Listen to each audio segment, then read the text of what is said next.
Hello, I am down at the flower farm. The grass has grown a lot. I mowed it just a week ago. But everything is so green. Like, look, oh, it's so pretty right now.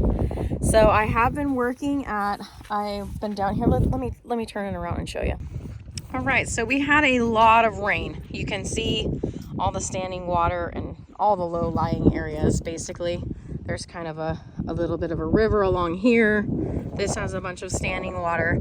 But we did work really hard to get these in place. This is going to be the new rows that will fill in these rows here. So it'll make it quite a bit more tighter. So for people who are wanting those photographs, it'll be great. And just for the intensity of getting the flowers in this one area, they'll be good. I did put some osteospermums in here. Those are African daisies. But there's a lot that's growing. It's hard to kind of see, but let's get in close. So these are the sea hollies. Remember, I planted those. If you remember, if you've been following, you'll know. Remember, I planted those all along this row, and then you can see the kind of dead bits left from the Mexican sunflowers that were there.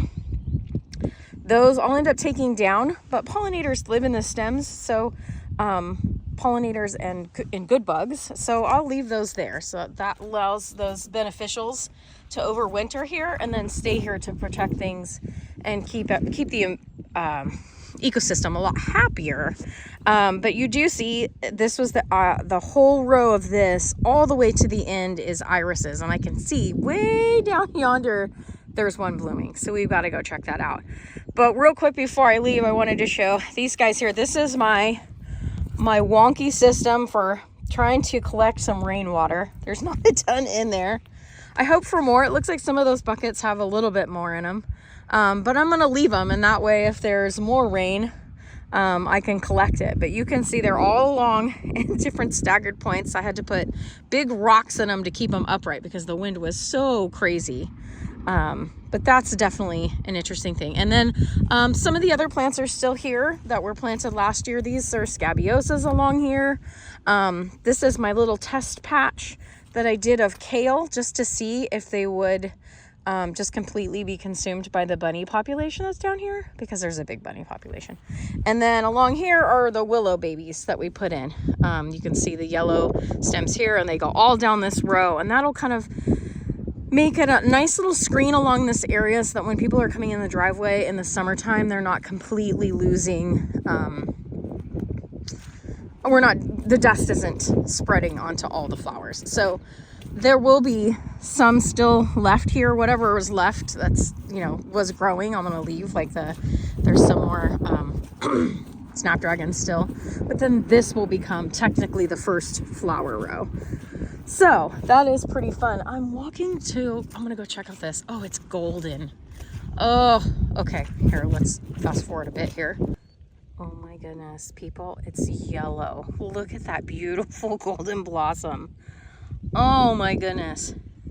Wow, she's a beauty. She got a little beat up, but so this one is a little bit rough. The ruffles are roughed up, but these two will continue to bloom and be so beautiful. That's all I see so far. I did see a few other bloom spikes, so they're in there. I think they're going to be here pretty soon. So that'll be really fun. But ultimately, what I'm trying to do down here today is I brought down the cedar that I got, and I'm going to try to get zinnias down one of these rows. I haven't decided which one yet. But the cedar was left out in the rain, which is fine. It doesn't hurt it, but I need to dry it off. So that's why I'm out here with my trusty towel.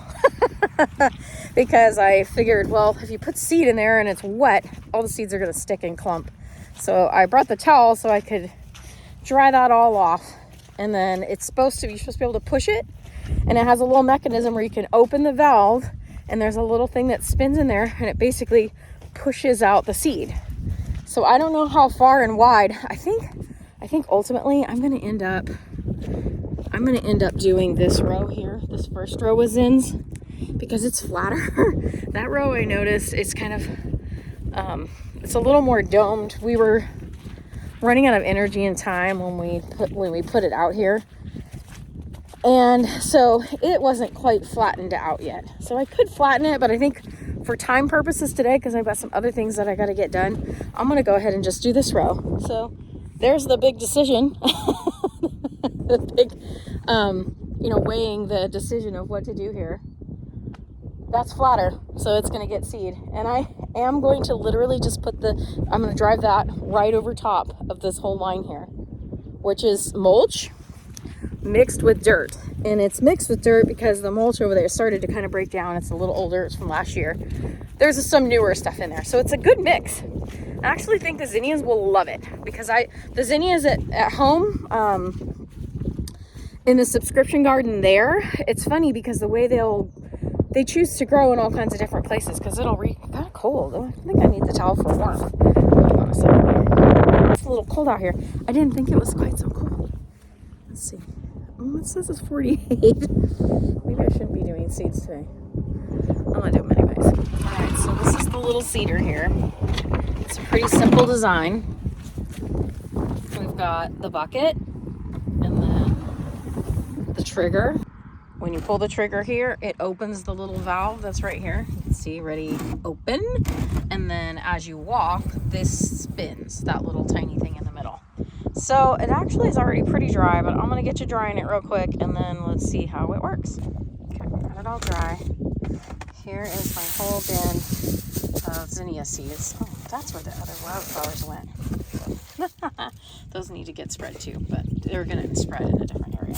So anyway, I didn't take the time to take the seed off of the petal necessarily. I didn't feel like it would really be all that much of a difference. So I guess we're gonna find out. I don't know if I need to crumble those or not, but let's put them in there and go give it a try. Okay. There we go.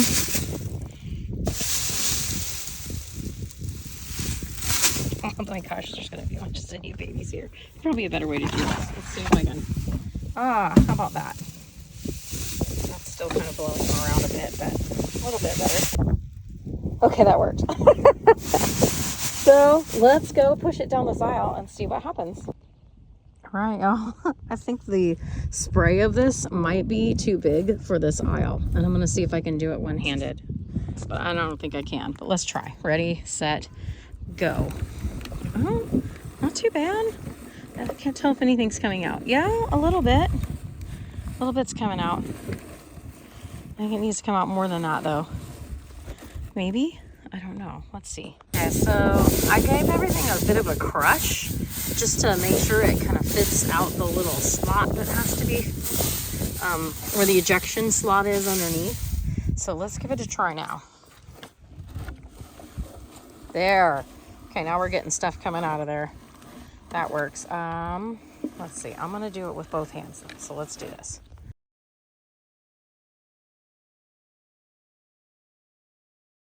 Okay, so this is a FAFO moment. It's too breezy.